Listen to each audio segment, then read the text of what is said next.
சொல்லுங்க சார். போலீஸா பண்ணிருந்தீங்க, நிறைய படம் போலீஸ் பண்ணுவீங்க, உங்க அப்பா போலீஸ்னு சொன்னீங்க. இதுல வக்கீலாவே வாழ்ந்திருக்கீங்களே, எப்படி அதுவும் ஒரு ஃபெயிலியர் வக்கீலா இருந்து வின் பண்ற வக்கீலா நான் இவ்வளவு எதிர்பார்க்கல உங்ககிட்ட இருந்து. அவ்வளவு பிரமாதமா இருந்தது. எப்படி? ஃபர்ஸ்ட் ஆஃப் ஆல் ரொம்ப நன்றி நீங்க பிரமாதமா இருந்ததுன்னு சொன்னதுக்கு. ஏன்னா நீங்க வந்து ஒரு பெரிய சினிமா விமர்சகர். உங்களுடைய விமர்சனங்கள் எல்லாமே நான் பார்த்துக்கிட்டே இருக்கேன். உங்க வாயிலிருந்து நல்ல ஒரு விமர்சனம் கிடைச்சது நான் ரொம்ப உங்களுக்கு தேங்க் பண்ணிக்கிறேன். முதல்ல இது வந்து அந்த கதை தான். எல்லா கதையுமே எதுவுமே நம்மளா நடிக்கிறது இல்ல. ஒரு கதாசிரியரும் ஒரு இயக்குனரும் என்ன சொல்றாங்களோ அதுதான் நடிச்சிருக்கேன். இந்த இயக்குனர் வந்து எனக்கு அண்ணா இப்படி வேணும் இப்படி வேணும் அப்படின்னு சொல்லிடுவாரு. காலகட்டத்தில் வந்தோடனே இன்னைக்கு என்ன எடுக்க போறேன்னு சொல்லி அன்னைக்கு ஒரு 4 சீன் இருக்குன்னா 4 சீனையும் வந்து ஃபர்ஸ்ட் உள்ள வந்து படிச்சு காமிச்சிருவாரு. படிச்சுட்டு என்ன வேணும் என்ன பண்ண போறோன்றத சொல்லிடுவாரு. அதுக்கப்புறம் நான் ப்ரிப்பேர்ட் ஆயிடுவேன். அது இல்லாம கதை சொல்றப்பே நான் தயாராயிட்டேன். அதனால எனக்கு ஈஸியா இருந்தது. அது இல்லாம எனக்கு கொஞ்சோண்டு நடிக்க தெரியும். அதனால கொஞ்சம் சேர்த்து நடிச்சிருக்கேன். அவ்வளவுதான், வேற ஒண்ணும் இல்ல சார்.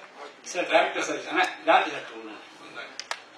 சார் எப்பவுமே வந்து நீதி தேவதை வந்து தராசு வந்து சென்டரா புடிச்சுன்னு இருப்பாங்க. இதுல ஏத்தமா இருக்கு. ஏன் ஸ்டார்டிங்ல நீங்க பார்க்கும்போது நீங்க நீதி தேவதை பார்த்திருப்பீங்க. எல்லா இடத்துலயுமே எல்லா செல்லுமே வந்து அவங்க வந்து தராசு வந்து சரியா புடிச்சிருப்பாங்க. இதுல மட்டும் கிராஸா ஏன்? எதனால?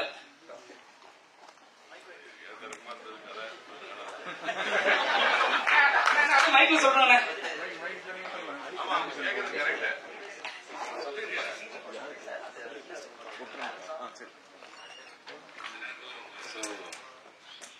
ஒரு இம்பேலன்ஸ காட்டுறதுக்கு தான். இம்பேலன்ஸ காட்டுறதுக்கு கான்சியஸா எடுத்ததுதான். அது கிடைக்குதாங்கிறது தான் இந்த கதை. சரவணன் சார், இந்த டிராபிக் ராமசாமி சொன்னாங்க, நீங்க அவரை வந்து பாத்துருக்கீங்களா, பேசிருக்கீங்களா? அவரோட செயல்பாடுகளை பத்தி என்ன நினைக்கீங்கன்னா, அவர் கொரோனா சமயத்துல இறந்தார். கொரோனால இறக்கல, அந்த சமயத்துல கூட நிறைய பேர் வந்து அவருக்கு வந்து அஞ்சலி செலுத்த போனாங்க. இப்ப இருக்க துணை முதல்வர் கூட அந்த அளவுக்கு அவர் இது பண்ணாரு. அவரை பத்தி சொல்லுங்க. எனக்கு வந்து அவர் நான் வந்து டிநகர்ல நேர்ல பாத்திருக்கேன். டிநகர் போலீஸ் ஸ்டேஷனுக்கு ஏத்த மாதிரி நான் வந்து குமரியானந்தன் சார் வீட்டுக்கு பின்னாடி நான் ஒரு சந்துல இருந்தேன். அந்த சந்துல வந்து ஒரு பேரிகார்டு போட்டிருந்தாங்க. நம்ம வந்து அதுல அந்த இடத்துல வந்து ரொம்ப டாய்லெட் போறதும் யூரின் போறதும் அதிகமா இருந்தது. அதனால பேரிகார்டு போட்டிருந்தாங்க. அப்ப வந்து ஒரு நாள் வந்து இந்த போலீஸ் ஸ்டேஷன் சந்தில வந்து நான் கார் எடுத்துட்டு வெளியே வரப்ப அவர் நின்று சத்தம் போட்டு இருந்தாரு. அப்ப வந்து நான் சொன்னேன், ஐயா இந்த மாதிரி இங்க இந்த மாதிரிலாம் போறதுனால தான் பேரிகார்டு போட்டிருக்காங்க அப்படின்னு சொன்னா, ஓகோ அப்படின்னு கேட்டுட்டு அப்புறம் நீங்க யாரு என்ன உங்களை பார்த்தா கூட்டம் வருதுன்னு என்ன கேட்டாரு. அப்பதான் என்ன அவருக்கு தெரியும். அதனால எனக்கு அவர் நேரடியா பரிச்சயம். அவருடைய எல்லா நடவடிக்கையும் நான் பாத்திருக்கேன். அவர் வந்து இத்தனை வயசுல இப்படி போராடுறேன்னு நான் அவரை வந்து அதிசயமா பாத்திருக்கேன். அதனால எனக்கு அவர் நெருங்கிய நான் பாத்திருக்கேன். அதனால எனக்கு வந்து அவரை பத்தி அத்தனை விஷயங்களும் தெரியும்.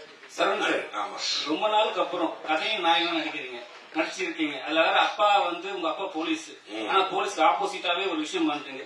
படம் ஸ்கிரிப்ட் சொல்லும் போது உங்களுக்கு என்ன தோணுச்சு? எனக்கு வந்து ஸ்கிரிப்ட் தோணுனா நடிக்கிறதுக்கான ஆப்பர்ச்சுனிட்டிஸ் நிறைய இருக்கு அப்படிங்கறது மட்டும் எனக்கு தோணுச்சு. அதனாலதான் நான் இந்த கதையை ஒத்துக்கிட்டேன். அதனாலதான் நான் இந்த கதையில நடிச்சேன். அதுவும் கரெக்டா நடந்திருக்கு. அதனால வேற ஒன்னும் காரணங்கள்லாம் இல்லைங்க சார்.